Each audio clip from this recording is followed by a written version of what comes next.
The growth of Christianity from AD 70 up to the end of the 3rd century can be traced through the major cities where the faith created some strongholds. Some of the more notable cities or regions include Antioch of Syria, after the fall of Jerusalem. By the end of the 4th century, Antioch had 500,000 people, half of whom were Christians. Thomas Christians in India believed that the Apostle Thomas left Edessa to take the gospel message to India. Christianity then moved west to Ephesus. This city was a significant seaport in Asia Minor. Pliny, the governor of the region of Asia Minor, wrote a letter to Emperor Trajan in 112 describing Christianity's growth and his fear that the pagan god shrines would be deserted entirely. Christianity eventually had a significant influence in Rome, with 30,000 plus Christians by AD 250. Progress beyond Rome was slow, with a church in France, known as Gaul, in the middle of the 2nd century and churches in Spain in the 3rd century. 3 bishops from Britain attended a church council at Arles in France in AD 314. Christianity spread to North Africa with churches in Carthage, Cyrene, and eventually in Alexandria. Simon of Cyrene, who carried the cross of Christ, was from Cyrene in North Africa. Alexandria was a major player in the 3rd and 4th centuries of Christianity. By the end of the 3rd century, no area of the Roman Empire was without some testimony to the gospel. Christianity spread into the Roman world of that day like wildfire. As the gospel message spread, the initial converts were from the lower classes of society. Simple, humble people like slaves, women, traders, and soldiers. These represented the majority of people who were Christians. Several factors contributed to the spread of Christianity. One of the factors was the passion and conviction of the followers of Christ. They were fully devoted to living out their faith. Another factor was the Christian faith met felt needs of people in that day. As well, believers lived out practical expressions of Christian love even to their enemies, and this had a drawing power to it. And finally, persecution helped to mobilize the Christian faith and weed out those who were superficial in their commitment. Several churches today have discovered that building the outreach ministry around the church, utilizing several of these practices, can have a positive impact on the community and the health of the church. One of the challenges facing the early church was persecution, however. Initially, this persecution was from the Jewish leaders as they sought to eliminate the radical movement of Jesus and his followers. Later, the persecution would come from the Roman government. The Romans persecuted Christians for several reasons. First of all, their lifestyle was different. Christians refused to participate in various trade guilds, which were in honor of other local gods or practiced immoral activities. Not only did this put Christians on the outside of the Roman social scene, but it also impacted the revenue side from the businesses that supported the local gods and entertainment venues. Christians were frequently accused of sexual immorality or cannibalism, albeit falsely. The reasons? They met in secret to fly below the radar of Roman officials, and the words of the sacrament mentioning consuming Christ's body and blood were often misinterpreted. Christians also rejected pagan gods. Rome frequently gave Jews a reprieve from doing homage to the emperor. This reprieve was a pragmatic decision, as often the cost of forcing the issue was more than Roman emperors wanted to pay.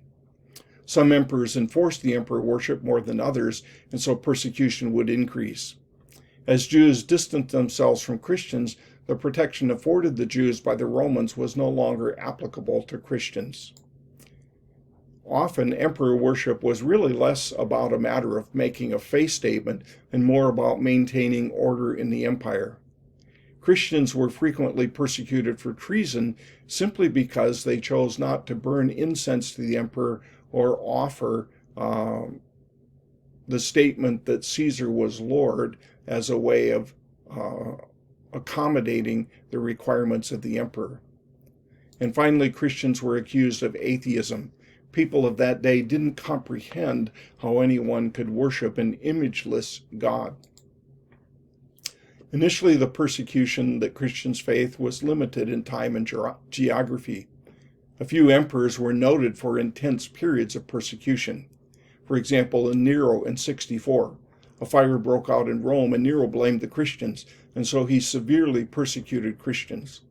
Likely Peter and Paul were executed during this persecution. Another emperor who persecuted Christians was Emperor Trajan in AD 98 to 117. In 250, Decius issued an edict demanding worship of the emperor on a specific date each year. This would mark a shift in Roman policy, as from this point forward until the time of Constantine, persecution against Christians would be intense and widespread. Another notable period of intense persecution was under the Emperor Diocletian in AD 303 to 305. He imposed 2 years of some of the most severe persecution that Christians ever encountered.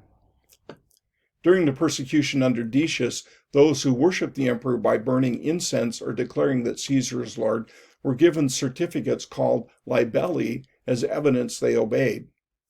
Those who refused to obey, or who were unable or unwilling to obtain false libelli from sympathetic or corrupt officials, often faced death. Those killed were called martyrs, which means witnesses. Decius, however, was not out to make heroes. He wanted to discredit Christianity, so he frequently tortured Christians until they denied Christ by saying either that Caesar is Lord or by burning incense to the emperor or by giving up some of the books that the Christians considered sacred. If a Christian endured this persecution without denying Christ, he was called a confessor. If a believer under torture did what the Romans demanded, he was considered among the lapsed, or one of the fallen ones. In Carthage, Cyprian confronted those who held that the confessors, by their unusual courage, had achieved an extraordinary power from God through the ordination of the Holy Spirit. These individuals believed that confessors could absolve men of their sins by covering the demerits of the lapsed with their own merits. But Cyprian's argument, which won general approval, said instead that the merits of the confessors helping the lapsed, instead of advocating for that, he developed a system of penance based upon degrees of guilt. Only after varied periods of sorrow for sin, which was called penance, were sinners allowed to return to the Lord's Supper.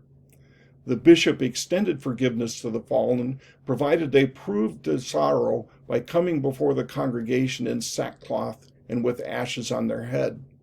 After this confession and act of humility, the bishop laid hands upon the penitent as a symbol of restoration to the church. This represented the early beginnings of the system of penance. The effect of the Roman persecution, rather than limiting or destroying the early movement of Christianity, served to fuel its fervency and explosive growth. Not only did the church expand its reach throughout the Roman Empire, but those who were a part of the church had a passion for Christ that was proven by faithfulness under fire. Their example is a model for believers of all times and in all places who are confronted by the reality of persecution.